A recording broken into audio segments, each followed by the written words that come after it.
Hello my lovely students, good morning. कैसे हैं आप सब? आशा करती हूँ आप सभी अच्छे होंगे, स्वस्थ होंगे और मस्त होंगे। तो चलिए चैप्टर 11 को स्टार्ट करते हैं, क्लास 8 मैथमेटिक्स बस से जो हमने लिया है। वेलकम है आपका डिटेल स्टडी चैनल पर। तो देखिए आज मैं कितना ईज़ी बना देती हूँ आपको डायरेक्ट और इन्वर्स वेरिएशंस चैप्टर को, जो कि एक बिल्कुल ही लाइफ बेस्ड चैप्टर है। Okay friends, this is the life based concept. तो चलिए समझते हैं इसको और एग्जाम के लिए प्रिपेयर करते हैं इस चैप्टर को। आज इतना ईजी ट्रिक से मैं आपको 11 ए का कॉन्सेप्ट समझाऊंगी कि आप कभी भी डायरेक्ट वेरिएशन में कंफ्यूज नहीं होंगे। तो इसी उम्मीद के साथ be positive and go ahead. Then question number 1 read करते हैं, समझते हैं और सोल्व करते हैं। चलिए फ्रेंड्स शुरू हो जाते हैं। तो question number 1 is saying there is direct variation between two given quantities, do not solve. हमें डायरेक्ट वेरिएशन को जो हमें बताना है कि गिवन क्वांटिटीज जो दी गई हैं वो डायरेक्ट वेरिएशन है या कि नहीं है। इसे हमें सोल्व नहीं करना है, कोई सॉल्यूशन हमें नहीं निकालना है, यस नो लिखना है ओनली। तो रीडिंग करते हैं part number A. The tank can be filled in 3 hours, how much can it fill in 1 hour 30 minute. देखिए कोई वाटर टैंक है वो 3 आवर्स में कंप्लीट फुल हो जाता है। वाटर टैंक सभी के घरों पे होता है, तो वो 3 आवर्स में कंप्लीट फिल हो जाता है। ओके, लेकिन अगर 1 आवर एंड 30 मिनट, तो ध्यान से देखिए 1 आवर और 30 मिनट जो है वो 3 आवर्स का हाफ है। अगर हम हाफ टाइम तक ही वाटर सप्लाई अरेंज करते हैं तो क्या होगा, क्या ये डायरेक्ट है या इनवर्स है? यानी क्या होगा, टैंक तो फुल नहीं होगा। टाइम हाफ हो गया तो टैंक भी हाफ ही फुल होगा। I hope you understand. तो it means this is the direct variation. Direct variation क्यों है? क्योंकि देखिए यहाँ पर मैं कैलकुलेशन सोल्व नहीं कर रही हूँ, बट बल्कि आपको समझाने के वे से मैं बता रही हूँ कि जो टाइम है, टाइम क्या हो गया, डिक्रीज हो गया। टाइम क्या हो गया, डिक्रीज। देन जो वाटर टैंक फुल करना था वो भी क्या हो जाएगा, वाटर टैंक भी हाफ फिल होगा। ठीक है, तो दोनों एरोज जो है वो एक डायरेक्शन में जा रहे हैं, डिक्रीज हो रहे हैं। Time decrease, then filling of the water tank is also decrease. It means it is the direct variation. तो इसके आंसर में हम लिख सकते हैं yes this is a direct variation. तो नेक्स्ट पार्ट बी की तरफ चलते हैं। A work is completed by 6 workers in 10 days, in how many days this work can be completed by 12 workers. आप खुद देखिए गाइस, आप घर पर रहते हो, आप अकेले एक काम को करते हो, लेकिन साथ ही अगर आपका कोई सिबलिंग आ जाता है और वो भी उस काम को आपके साथ ही मिलकर करता है, तो वो काम कितना जल्दी हो जाता है। यानी कि number of workers increase but time is decrease. जो काम 6 वर्कर्स करते हैं अगर उसको डबल वर्कर्स करेंगे तो वो काम डेफिनेटली जल्दी होगा। इट मीन्स वर्कर्स जो है उनका नंबर जो है वो इंक्रीज हो रहा है, you know, increase. Then time क्या होगा, टाइम कम लगेगा, then time will be decrease. तो हमारे टू एरोज जो है वो सेम डायरेक्शन में नहीं है। Workers are increasing then time is decreasing, so it means no. Okay student, I hope सबसे पहले किसी भी क्वेश्चन को डायरेक्ट इनवर्स वेरिएशन में हमें ये आइडेंटिफाई करना होगा कि ये डायरेक्ट है या इनवर्स है। तो ये डायरेक्ट है और ये इनवर्स, डायरेक्ट है और ये इनवर्स है। तो हमने इसमें ये बताना था कि क्या ये डायरेक्ट वेरिएशन है या नहीं है। तो yes this is direct variation and no this is no direct variation. तो I hope you understand very well. Okay guys, then we take question number 2। Ready students for question number 2? Verify whether the following represents directions variations or not. If they are directly, find the constant of variation. हमें जो ये table दी गई है सबसे पहले हमें ये बताना है कि क्या ये डायरेक्ट वेरिएशन है या नहीं है। अगर ये है तो हमें इसका constant of variation find out करना है। तो चलिए मैं आपको थोड़ा सा रिमेंबर करा देती हूँ जो मैंने आपको इंट्रोडक्शन में पढ़ाया था। Quick revision. सबसे पहले डायरेक्ट वेरिएशंस के लिए हमें ये देखना है arrows are going ahead in same direction, up और down, then it is a direct variation. First step is clear. Second is x upon y is equal to के।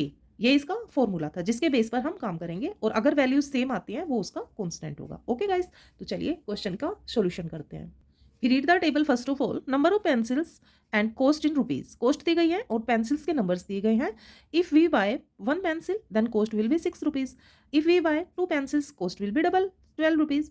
We purchase three pencils, then cost is 18 rupees. We purchase four pencils, then cost is 24 rupees. And if we purchase five pencils, then we will be pay 30 rupees. तो देखिए guys, number of pencils are increase and number of cost is also increase. You know, one pencil 6 rupees, two pencil 12। तो ये same direction में हमारे arrows जाएंगे। Number of pencils is increase and cost is also increase. Same direction में arrows जा रहे हैं, तो yes yes this is direct variation. इसका रीज़न मैंने आपको बता दिया है, क्योंकि number of pencils and number of cost is also increase. Okay, first concept जो था इस क्वेश्चन का, जो क्वेश्चन था वो हमने उसका आंसर दे दिया। आगे वो कहता है कि कांस्टेंट बताइए वेरिएशन का। कांस्टेंट बताने के लिए हमने आपको फॉर्मूला बताया था, सॉरी, कांस्टेंट का फॉर्मूला हमारा था x upon y is equal to k. अगर हम x अपॉन वाई करते हैं तो हमें k मिलता है, तो इसी के बेस पे हम इसे सोल्व करेंगे। देखिए फर्स्ट बॉक्स में है 1/6, तो 1/6 ही रहेगा, ठीक है। सेकंड बॉक्स लेते हैं अब हम, सेकंड बॉक्स है 2/12, तो इसे लिखते हैं 2/12। देखिए कैंसिल कर देते हैं 2 से, तो ये हमें क्या मिल जाएगा 1/6। Box number 3, 3/18, 3/18 is equal to, इसको 3 से कैंसिल करेंगे तो 1/6 एंड 4/24, इसे भी हम 4 से कैंसिल कर देंगे तो 1/6। नेक्स्ट है 5/30, इसे हम 5 से कैंसिल कर देंगे तो 1/6।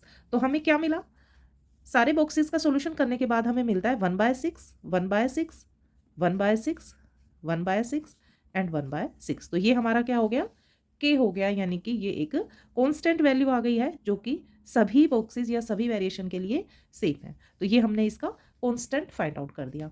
लाइक दिस बी पार्ट में भी ऐसा ही होगा। बी पार्ट देखिए, सबसे पहले हमें ये बताना है कि क्या ये डायरेक्ट वेरिएशन है या कि नहीं है। तो यहाँ कोई ऑब्जेक्ट एक्स है जिसका नंबर है 0.5, फिर ये इसका फोर्थ पार्ट हो गया है, इस तरह से ये बढ़ रहा है, ठीक है। और जो वाई है वो भी इंक्रीज हो रहा है, देखिए ये इंक्रीज हो रहा है और ये भी इंक्रीज हो रहा है, तो दोनों सेम डायरेक्शन में हमारे एरोज जाएंगे। It means it is direct variation. Yes, this is a direct variation. तो एक क्वेश्चन का आंसर हमने दे दिया है। अब सेकंड उसने हमसे पूछा है कि कांस्टेंट बताइए, तो इज सो सिंपल, जैसे हमने ऊपर वाले क्वेश्चन में किया था सेम ऐसे ही हम यहाँ पे भी कर देंगे। x upon y is equal to k, ये क्या है, इसका फॉर्मूला है जिससे कि हम कांस्टेंट वैल्यू फाइंड आउट करेंगे। फर्स्ट बॉक्स ले लेते हैं 0.5 अपॉन 0.2। तो देखिए गाइज, इसको आप लंबी कैलकुलेशन करना चाहो तो कुछ इस तरीके से भी कर सकते हो, मैं आपको समझा देती हूँ थोड़ा। आप चाहो तो इसको ऐसे भी कर सकते हो। देखिए 0.5 अपॉन 0.2 हमें मिला है, तो देखिए अगर डेसिमल के बाद सेम नंबर होते हैं, सेम नंबर मतलब जैसे डेसिमल के बाद यहाँ पे 1 डिजिट है और यहाँ भी 1 डिजिट है, ठीक है। डेसिमल के बाद नंबर ऑफ डिजिट अगर सेम होता है तो डेसिमल कैंसिल हो जाता है, उसको हम सीधा लिख देते हैं। अब क्यों लिख देते हैं, देखो 0.5 इसका डेसिमल हटाएंगे तो 10 लगाएंगे, और ऐसे ही 2 का डेसिमल हटाकर ऊपर 10 लग जाएगा, ठीक है। ये 0 अननेसेसरी है, तो देखिए 10 से 10 कैंसिल करके ये हमारे पास क्या आ गया, 5/2 आ गया। अगर मान लो हमारे पास है 4.8 और नीचे क्या है 1.2, तो यहाँ पर नंबर ये डिजिट जो है डेसिमल के बाद 1 है और यहाँ भी 1 है, तो नंबर सेम हो गया डिजिट का। तो इसे हम डेसिमल को हटा के डायरेक्ट ऐसे भी लिख सकते हैं, क्योंकि जब हम इसका डेसिमल 8 के लिए डेसिमल हटाकर 10 लगाएंगे और 1.2 के लिए हम 10 ऊपर लगाएंगे, तो देखिए ये सेम ही आ जाता है। तो इसे आप डायरेक्ट भी कर सकते हो, लेकिन किस कंडीशन में, जब डेसिमल के बाद नंबर ऑफ डिजिट सेम होते हैं, या तो 1 होंगे दोनों में या तो 2 होंगे, उसी टाइम अप्लाई कर सकते हैं। तो यहाँ पर मैं कैलकुलेशन को लॉन्ग ना करते हुए शॉर्ट्स में समझा देती हूँ। तो यहाँ देखिए डेसिमल नंबर हट गया है इसका, ठीक है। तो ये आ जाएगा हमारे पास, डेसिमल हटाते हुए इसे 5/2 लिख देंगे। अब हम सेकंड बॉक्स पे जाते हैं 2.0 और 0.8, लेकिन इसमें हमें क्या करना होगा, 2.0 इसका जब हम डेसिमल हटाएंगे तो ये हो जाएगा 2/10, लेकिन जब हम जीरो, क्योंकि यहाँ पर जीरो है तो ये 1 से भी कम क्वांटिटी है, तो ये हमें ध्यान रखना है कि यहाँ पर दोनों जो है ना जीरो जीरोस हो या तो फिर नंबर्स हो। लेकिन अगर जीरो और नंबर में कॉम्बिनेशन है तो डायरेक्ट हम डेसिमल नहीं हटाएंगे। तो चलिए डेसिमल में हम इतना नहीं जाते हैं, हम यहाँ सीधा इसको सोल्व करते हैं। ये डेसिमल का एक डिजिट है तो ऊपर भी 10 लग जाएगा, और इसे अब हम कैंसिल करेंगे तो ये 20 हो जाएगा फ्रेंड्स, क्योंकि ये 2.0 था, डेसिमल हटने के बाद 20 हो जाएगा।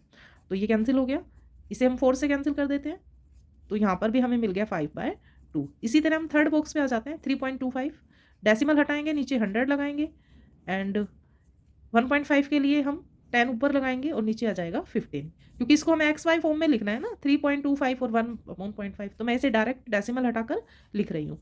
तो 0 से 0 कैंसिल हो गया, ये 15 से तो नहीं कट होगा, इसे हम कैंसिल कर देते हैं 5 से, 5 3 ज़ा एंड 5 6 ज़ा, 5 5 ज़ा, यस। तो अब ये आ जाएगा 65/30, जो कि ये क्वेश्चन हमने गलत देख लिया था गाइस, यहाँ पर 1.3 है ये, तो 1.3 है तो यहाँ पर हम 13 लिखेंगे, तो यहाँ ये कैंसिल होगा ही नहीं।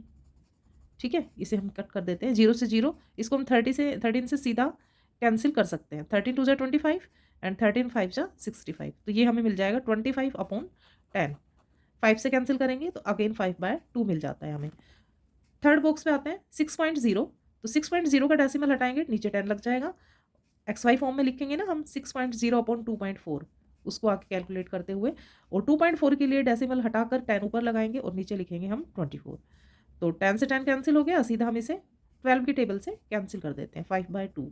देखिए गाइस, जब भी नंबर हम देखते हैं तो उसे बड़ी टेबल से कैलकुलेट या कैंसिल करने की कोशिश कीजिए, उससे हमारा टाइम भी बचता है और हमारा क्वेश्चन गलत होने का चांस भी कम हो जाता है।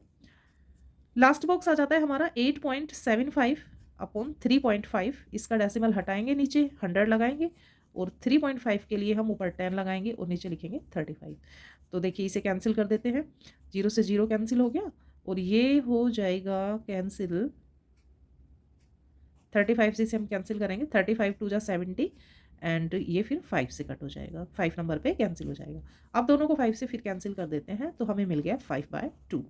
तो अब ध्यान से देखिए फ्रेंड्स, जो हमने सारे बॉक्स सोल्व किए हैं, फर्स्ट बॉक्स को हमने सोल्व किया तो हमें क्या मिला 5/2, सेकंड बॉक्स को सोल्व किया तो 5/2, थर्ड बॉक्स को सोल्व किया तो 5/2, और 4 और 5th में भी हमें 5/2 ही रिसीव हुआ है। It means k is 5/2। तो देखिए ये हमने फॉर्मूला यूज किया था, ठीक है, तो इसका हमने ध्यान रखना है। अगर एक्स वाई करके जो हमें वैल्यू मिलती है वो के होती है, यानी कांस्टेंट होती है, वो सभी बॉक्सेस में सेम आ रही है, तो ये डायरेक्ट प्रोपोर्शनल वेरिएशन होगा। प्रोपोर्शनल तभी कहा जाता है फ्रेंड, तब अगर इनका कांस्टेंट सेम आता है। ओके, लेकिन अभी हमें सिर्फ यही बताना था कि डायरेक्ट वेरिएशन है और इसका कांस्टेंट ऑफ वेरिएशन क्या है। तो I hope you will be understand it very well. आशा करती हूँ कि आप इसे अच्छे से समझकर और अच्छे मार्क्स स्कोर करेंगे एग्जाम में। क्वेश्चन 3 के लिए नेक्स्ट वीडियो में मिलते हैं, तब तक खुश रहिए, पढ़ते रहिए और अपना खास ख्याल रखिएगा। Bye bye students.